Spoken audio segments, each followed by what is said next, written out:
Hey everyone, happy Wednesday. Today we are going to be talking about writer's block.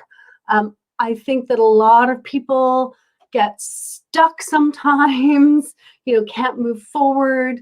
And I think the reason is there's this F word, fear. And I think a lot of times, it's not always, but a lot of times it's about the fear. Our fear gets in the way. And so let's look at the way sometimes our fear might manifest itself and get in the way so that we can't write. Because the truth is, if you're watching this, chances are you can communicate through words, whether written words or spoken words. You can hear, you can read, you can write, you can speak. And if you can communicate, you can get words out onto a page, into a book. And so let's look at fear and how it might manifest itself.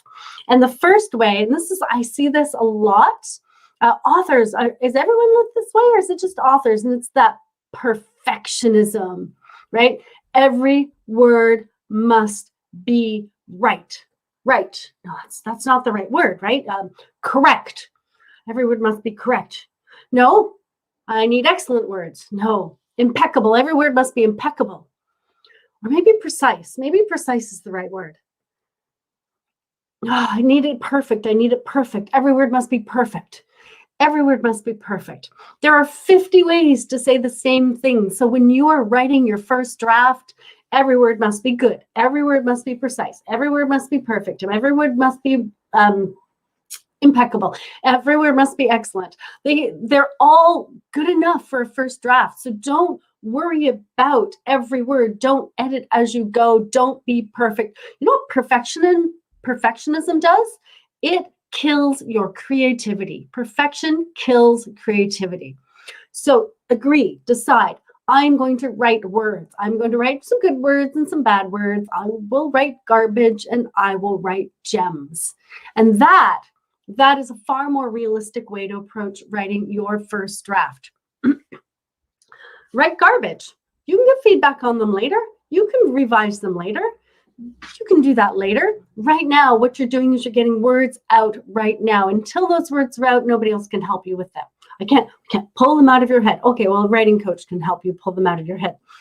But you need to get them on paper to get some really good feedback editing on them. So that's number one, perfectionism. Number two, and I'm going to give you 5 reasons today. Number 2, old messaging. Drat your grade 9 English teacher who said, you'll never know how to write. I was interviewing an author the other day, and she was saying her daughter was told, or she was told that her daughter would never be able to master that beginning, middle, and end. Turns out her daughter's a best-selling author now. So that obviously wasn't true. And whatever they said to you, whoever it was, your teacher, your boss, a parent, whoever it was, you know what? They were living a miserable life and they were trying to take their misery out of you. Misery loves company, and they were trying to pull you into their misery. And what were they doing saying that to a 13-year-old kid anyways? Who says that to a 13-year-old kid who is still developing their skills? Writing is a skill. If that person had sat down and said, hey, you know what? Writing's a skill. Let's practice it. Let me help you with the mechanics. Let me help you with the idea, the planning. Then that would have been a good teacher. So any teacher who said anything negative about you, ignore them. At best, feel sorry for themselves that they were so miserable, or be angry at them because they were jerks, right? New messaging. You can write. You can communicate. You can speak. You can answer questions. You can write. You can communicate. And so that's your new messaging. I just said so. And so now whenever you hear that old message, no, Melody says, I can write. Or get a coach and they'll tell you you can write, and they'll help you write. They'll do a much better job than that awful grade 9 English teacher did. Okay, next one. And this kind of goes with the old messaging, but who are you to write this book? Oh, geez, right? Who are you to write this book? Like you need some kind of permission or a license. This is not neurosurgery. You do not need to spend 10 years in school and get a certificate and be part of pass this exam and be part of this What do doctors have? Associations in order to write a book. You don't need permission to write a book. And if you do need permission, you have my permission right now to write this book. So you might be saying, who am I to write this book? Take a moment, list out your credentials, list out your education, list out your experience, list out your certificates, write out everything you've learned in the school of hard knocks that makes you the person to write this book, and pin it up above your keyboard or above your computer or to the side. And whenever you're like, I need permission, just remember two things. One, there it is right there. That's permission. That's everything you have.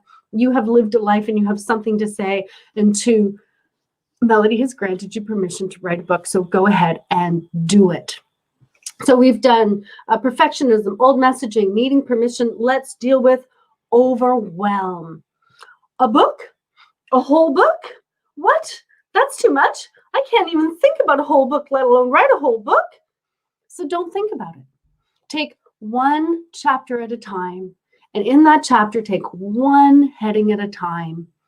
And just do that. Find the smallest piece that you could possibly write and just write that. Ignore everything else. Forget everything else. It doesn't matter. It's not what we're doing today. Whenever you have a huge thing, whenever you climb a mountain, I hike up 1,000 meters. I don't do it all at once. I'm not Superman. I don't leap to the top of the mountain. I go one step at a time. And I'll tell you, when I'm out in the mountains, if I think about the end game, sometimes I'm already exhausted before I begin. So all I do is I put one foot in front of the other. And that's what you're going to do. You're going to put one word in front of the other about a very small section of your book. And that's what you're going to write that day. And the next day, you're going to find the next tiniest little section, and you're going to write that. And before you know it, you'll have 5 little sections written, and then 10 little sections written, and then 20 little sections written, and then you'll have 3 chapters written, because that's how it's done. Number 5, anxiety. And this kind of ties into the whole thing. I wanted to kind of give kind of a more general reason, just like, this just makes me feel anxious, right? I feel that way whenever I do a live, right? It's like, or whenever I do a video, I'm so anxious. But my speaking coach, Danielle Benson, gave me some really great advice. She said, if you're feeling nervous, if you're feeling anxious, if you're feeling fearful, maybe because this is really, really important to you. Maybe you have something to say. Maybe you have something to share. Maybe you've had experiences. Maybe you've dealt with writer's block, Melody, and you don't want other people to get stuck and stopped the way you have in the past. And so you've found a way through, and now you want to share it with other people. The same goes for you, right? So you have something to say because it is important to you. And trust me, of the billions of people on earth, there's somebody else who it's important to them too, and they need to hear your story. They need to hear what you've learned. They need your wisdom. So when you're feeling anxious and you sit down to write, say, yes, I'm feeling anxious because this is important to me. And in a previous video, we talked about routines, rituals. We talked about developing a practice that can help with the anxiety. Not to say it'll completely get rid of the anxiety, but it'll help you just deal with it. It's like, oh, I've got my writer's hat on now. That's what I'm doing. It helps you get into that mindset so you can kind of push through the anxiety, because that's what you need to do. You need to push through that anxiety, because what you have to say is really, really important. Okay. So those are the 5, right? So what do we do about it? I said, routines and practice. So I'm going to give you 10 suggestions. Suggestion 1, write like a child. When I'm coaching someone through a book and they're stuck, I say, here, take a crayon, take some magic markers, make them smelly markers if you want, take some big pieces of paper, whatever you want to do, and write like that. Try to take yourself seriously when you are writing. Yes, Jewel, everyone has a message. Thank you. When you're writing, just be a child. get the words out on the paper. That's it. Just get the words out on the paper. If you need to do it with crayon, do it with crayon. It's amazing what happens to my clients when they start kind of playing instead of taking themselves so seriously. Number 2, agree with yourself to write garbage. So I'm going to sit down today. I'm going to write 1,000 words, and 500 of them are going to be garbage. There'll be some gems in there too. So agree with yourself to write garbage and agree with yourself to write gems, because both are going to come out. Okay, 3, ignore the people who want you to share their misery with them. They tried to write a book, they couldn't do it, or they couldn't become a famous writer, so they were a grade 9 English teacher and took it out on all their students. Ignore those people. So ignore those people. And I just want to say that, yes, I guess writing a book is a risk, but then so is waking up every day and going forth into the world feels like a risk. Getting up every day and living, it's a brave act. So be brave. And then there are going to be other people who don't want you to do it because they care about you and they're afraid for you. And they want you to have this nice regular job where, it's safe and secure and we're all going to be able to pay our bills. Yeah, okay, I understand that. They're afraid for you. Well, be brave anyways. Just like the people who have that negative messaging for you because they're miserable, the people who love you and have negative messaging because they love you, ignore them too. So number 5, give yourself permission. I'm giving you permission to write a book. Give yourself permission to write a book. Give yourself permission to write the good, the bad, and the ugly. That's number 5. Number 6, do one small piece at a time. You have a plan. If you haven't seen the video for planning, go back and see that. I'll make sure it's in the description. Anything I reference, I'll put in the description. So go back to that and plan it out, and then take one little piece at a time, and that'll help you. Remind yourself, number 7, remind yourself how important this is to you. Remind yourself that there are people in the world who need to be told this, who need to hear your story, who need your lessons and need your wisdom, and write to them with compassion, write to them with passion. I think that's really important. And tied to that, if you're still stuck, talk it out with someone. Find someone to talk it out with. Say, look, can I just tell you some stuff? And if you need to, record it. Just talk it out with someone. And then the other similar to that, go back to your ideal reader. If you've been following me and you did, video 2, we did ideal reader. Go back to that ideal reader, figure out their questions, their concerns, their fears, and answer those. And something that can be really useful is take one of their questions and write them a letter. Dear Mary, I know you feel overwhelmed by writing this entire book. It's perfectly normal to feel overwhelmed. Most of us do. A book is a large project. Here are some ideas to help you with that.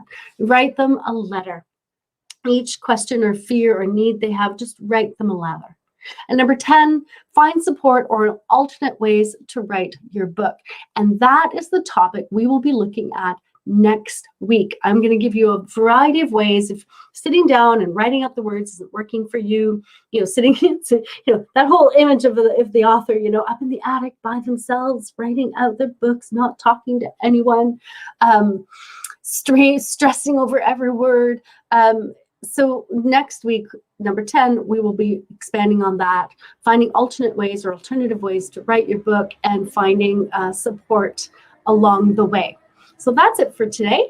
I hope you super enjoyed today, and I would love to hear your questions and comments. If you have writer's block, if you have reasons that you're not writing, or if you have ideas to support writer's block or help people get over writer's block, I would love to see it. So just leave me a comment or a question and I will respond.